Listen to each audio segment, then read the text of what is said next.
Studio आमी। विकास Bihari.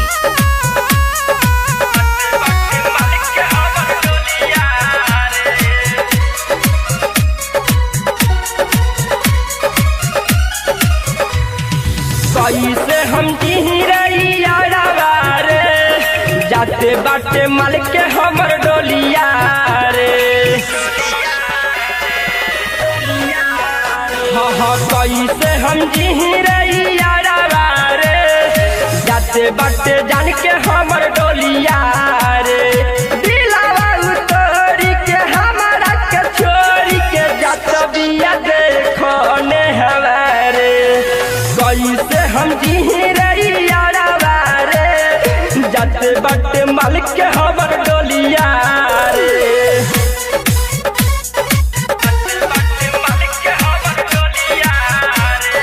Music by Vikas Bihari.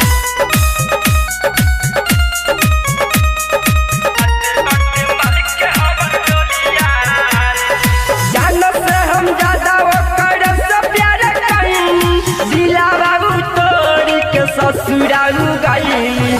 जान से हम ज्यादा ओकर से प्यार कहीं दिलावा तोड़ी के ससुराल गई। टूट गइल सपना सजावल रे, टूट गइल सपना सजावल रे। जाते बाटे मालिक के हमर डोलिया रे। कैसे हम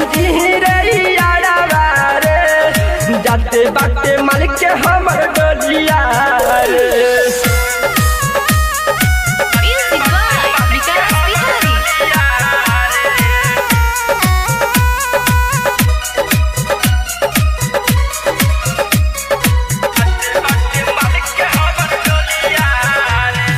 राइटर दीपक सोनू से बताई दिलावा टूटल केहू से ना कहनी।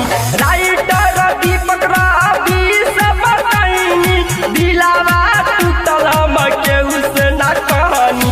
दीना दीवाना रोए मरवा में, दीना दीवाना रोए मरवा में। जाते बाटे माल के हमर डोलिया रे। कैसे हम रे जाते बाटे माल के हमर डोलिया रे। दिलावा उतोरी के हमारा के छोरी के जात बिया देखो ने हमारे। कैसे हम रे जाते बाटे माल के हमर डोलिया।